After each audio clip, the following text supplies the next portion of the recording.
Hey everyone, and welcome to another hashtag Please Just Start show with Scott Greenhut. We are broadcasting live on the End Results Radio Network inside Perimeter Roof Studio from the Country Inn and Suites by Radisson Hotel in Stone Mountain, Georgia. Today I'm going to talk a little about my mental health journey. But first, I would be remiss if I did not give a little background on myself for all my new listeners. So welcome. My name is Scott Greenhut, and I am an aspiring, or I guess I should say I've started slowly but surely my journey as an inspirational speaker. Before the pandemic, I was very fortunate through my old high school, Brookwood High School in Snellville. They've given me a few opportunities, and I'm very thankful for those to get in front of people and share a little bit about my story. And I just want to continue getting better at my craft one day at a time, just like anything else. I'm also the last person living in my immediate family. My mom passed away from cancer when I was 12 years old. My dad passed away after his being on dialysis for 7 years. And my sister passed away my sister passed away in February 2019 after an 8-year battle with ocular melanoma. She felt something in her eye. I know it's a very rare cancer. There's a chance most of you have not really heard about it, but it's a rare cancer. She felt something in her eye, and we should always go get our eyes checked, no matter if you need glasses or not. And she just felt something in her eye, and they said, uh-oh, and she said, what? And unfortunately, within the next week, she had to decide if she was going to get her right eye removed or not, and she got it removed. And she lasted, because it's such a rare cancer, unfortunately, like the amount of time that if you have a 70% chance of the cancer coming back, it comes onto the liver. I'm not a scientist, so please don't ask me anything about that, but that's kind of the gist of that. And she passed away February 1st of 19, as I said. And I was 33 years old. And unfortunately with that, I became the last person in my family. And I just want to share my story every day that I'm able to share about my mom, dad, and sister, as they'll unfortunately never be here anymore to do that. And I can share in their memory. And I came up with a hashtag as the name of my podcast says, hashtag Please Just Start.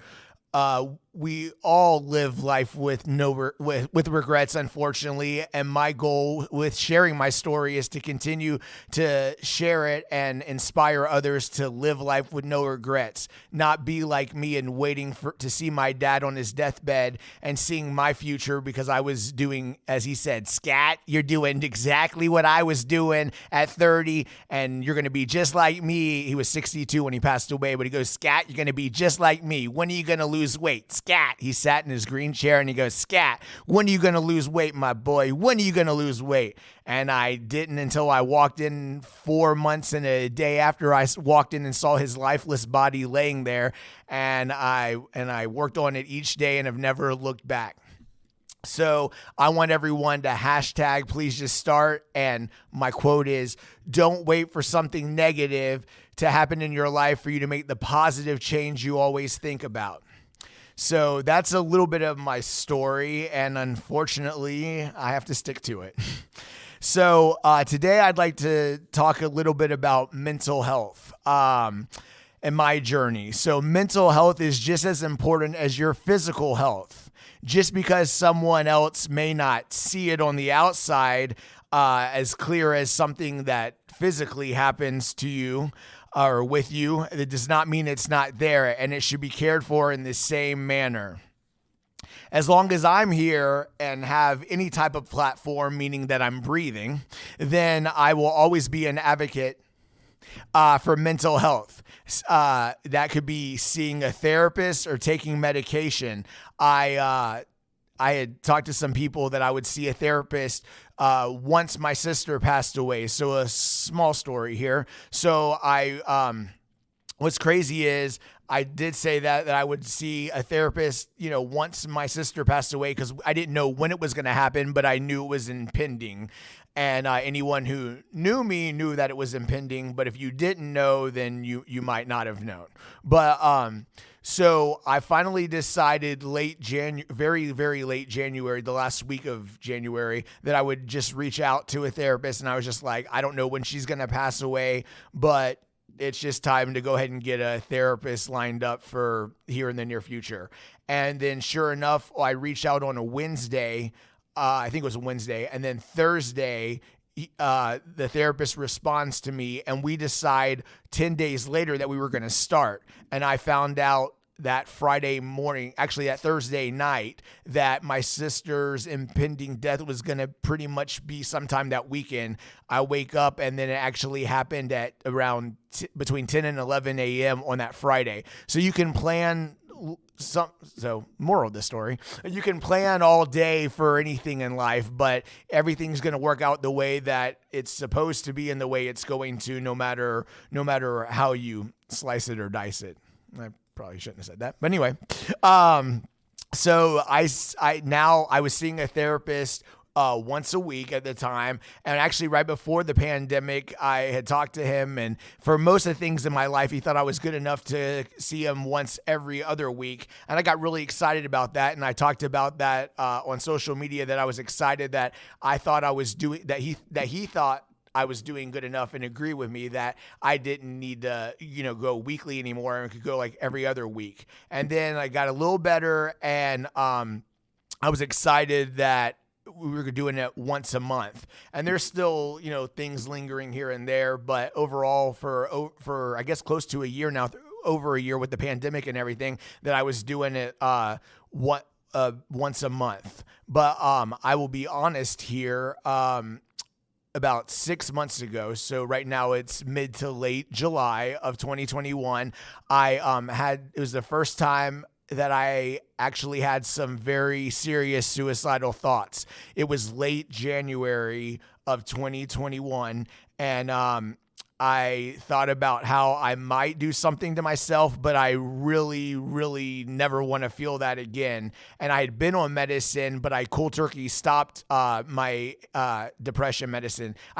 Originally, I had been on depression and anxiety medicine, and then we kind of switched medicines numerous times, because it's not going to, just because you get on something the first day doesn't mean it's going to continue working and working and working. You have to maneuver it a little bit. But then around the holidays, or maybe a little before the holidays last year of 2020, I had gotten off my medicine. And I will be an advocate and tell you, do not do that. Never cold turkey get off any type of medicine that doctors prescribe to you, or nurse practitioners, because I have a psychiatric nurse practitioner that I talk to, and I talk to her once every other week, and we talk about my medicines and long story short, I'm doing much better, but I like I said, I never wanted to be close to thinking I was thinking suicidal thoughts, but thinking close to what I was going to do to end my life. Definitely with everything I've gone through with being the last person in my family for the rest of my life, I want to be here to share my story and my family's story, because like I said, no one else can do that for me. But, you have to ask for help. We cannot get through everything in life just by ourselves. We can get the help we need and then get on our way, but just to think we can do it maybe without the boost of anxiety and depression medicine, we can't. I take pills every day for depression and anxiety, and I still sometimes go around the gated community. I know you can't all see me, but I put quotes around that, because you can walk around one side of my gate, so I wouldn't even really call it a gated community. But anyway, I sometimes go back around and make sure my garage is closed, because I have OCD with my anxiety. And like I said, people will be like, you talk about this stuff? And I'm like, if I'm not going to talk about it, there's a reason I'm going through it, and it's to share and try to help others that, we're not alone in anything that we go through. If we go through it, then that means unfortunately, sometimes that it's easy for someone else to go through it. But a lot of people are silent. And I always say, I'm nothing special. I'm just willing to share my story and be wide the hell open. So, I am now doing much better. 6 months later, I am reflecting back on where I was late January, and I take my medicines. I take 2 in the morning, depression and anxiety in the morning, mid to late morning, take another anxiety pill in the afternoon and one before I go to bed. And it's kind of stinks that I have to do that, but it definitely beats the opposite end of that. And I know what that was in late January. And hopefully someone listening to this can be like, if Scott can do that with being the last person in his family and they get on that, then I feel like I'm doing my job of sharing my story day in and day out.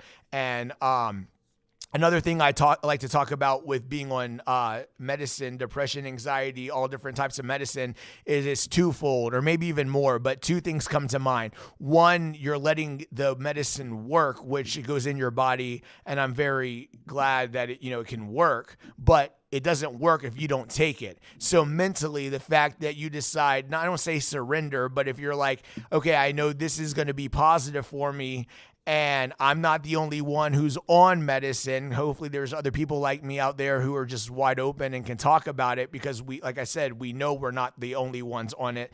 Then hopefully that would be a reason, you take it, but then you decide to take it every day, because you could take it for a day or two and be like, oh, I'm on medicine, I'm doing well. Well, if you don't continue to take it and try to get better each and every day, then it's not going to do its job. So that you decide to stay on it, get on it and stay on it every day, then it's also doing its job by you doing your job to make sure that everything's good. So I just wanted to share that about that.